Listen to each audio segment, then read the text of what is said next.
All right, so I grew up Baptist Christian and I was always confused about this concept of sin. I did not understand it, and I wanted to understand why sin was the central theme of everything we talked about.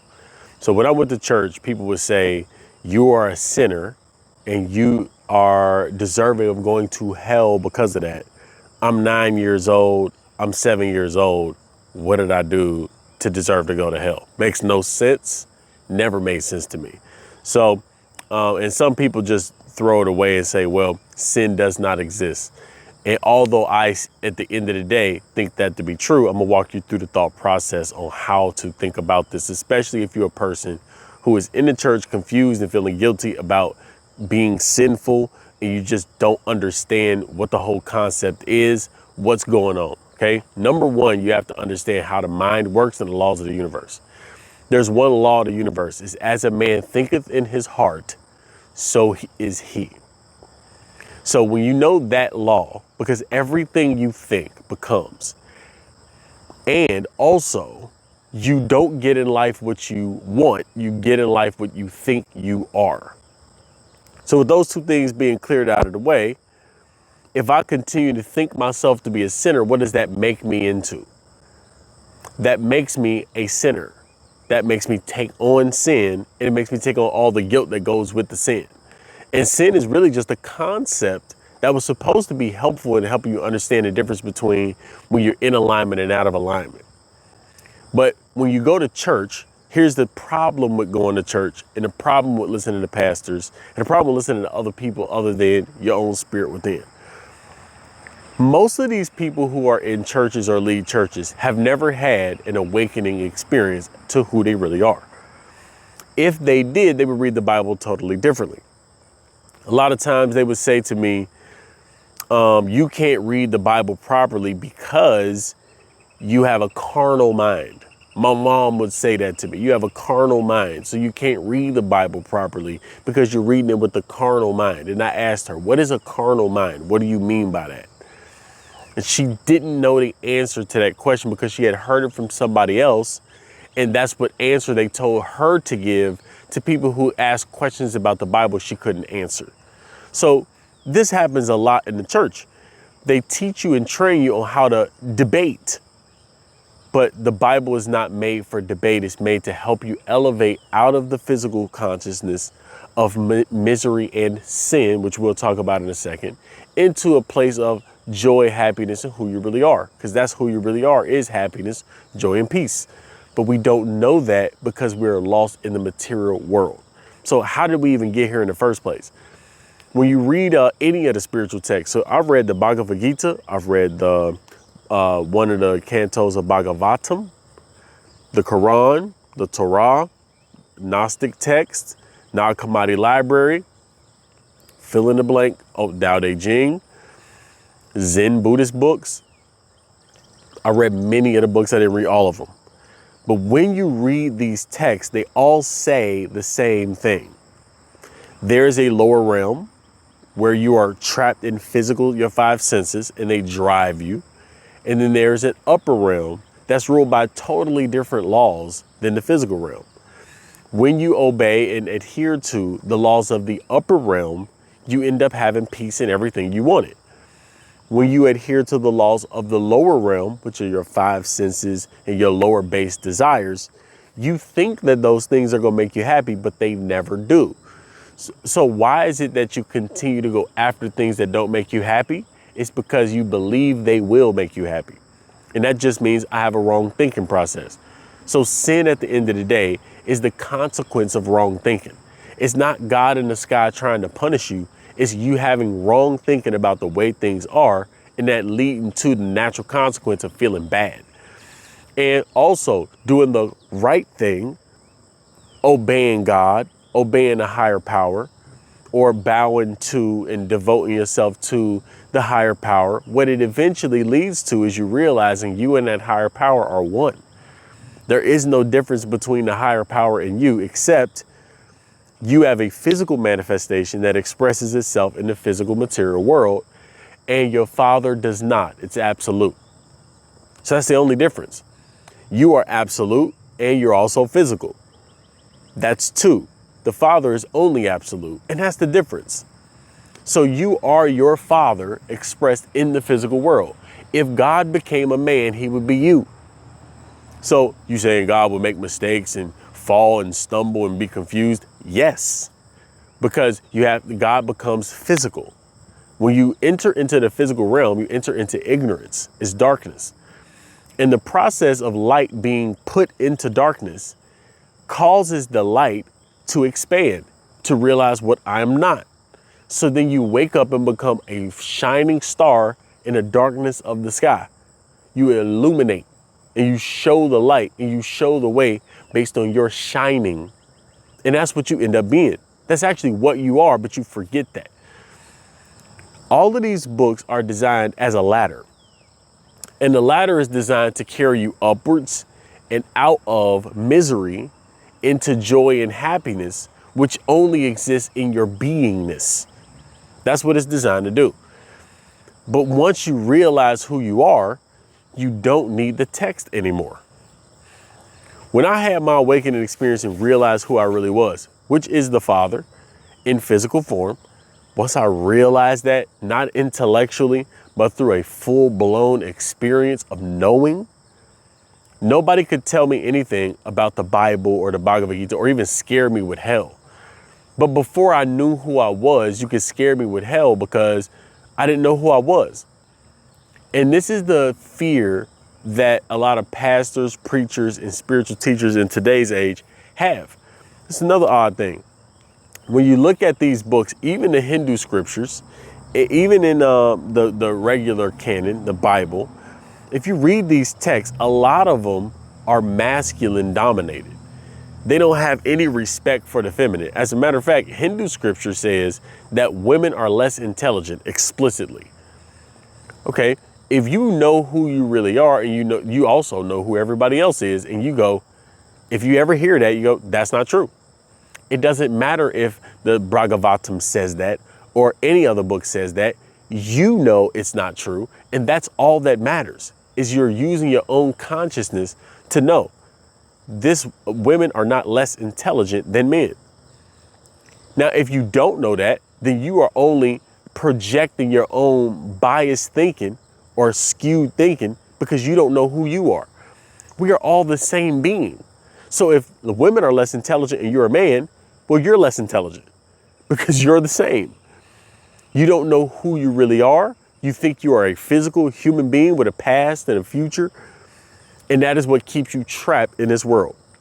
Second thing I want to talk about is the concept of karma. So the concept of karma is true because it's a mechanism that you can practice and observe yourself. And karma is simply this: action. It is the mental, emotional, verbal, and physical actions you take. So mental actions, what you think about others, you start to get in your life. Number two, what you feel about others, you start to get that back into your life. What you say about others, you get back into your life. And what you do unto others, you get back into your life. It's as simple as that. Your entire life is based on those four actions. Everything you have, the people, circumstances, events, situations, all of those things in your life have come from your mental, emotional, verbal, and physical actions you've taken on the world at large. That is what you have in your life. That is your bank account.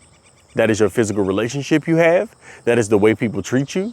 That is the respect or non-respect you get. That is the happiness you have or lack of it.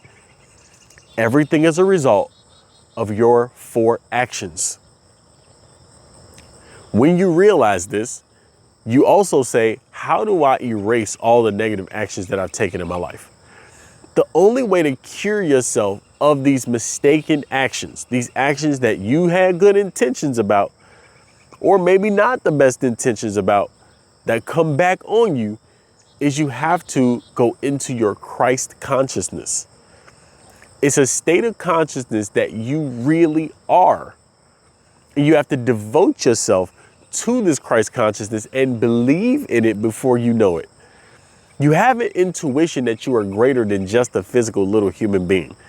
You have to believe in that intuition and follow that intuition internally until you arrive at knowing that to be true. And until you arrive at knowing it to be true, you should devote yourself totally to finding out if it's true. Once you find it, it will be revealed that you have been the thing you're looking for the entire time. Once you find out that you are what you've been looking for, and that God is not somewhere outside of you, arbitrating the universe and making you so miserable or happy, once you realize that it's not a person outside of you, that person that you talked about called Jesus or Krishna or this or that is actually who you are, and the whole story is talking about you, you stop needing the books and you stop listening to everybody who has opinions. Look, most people think are facts are not facts. They're just people's opinions. Eastern traditions have sutras, and they have Hindu text. And then you have people who write commentaries on those texts.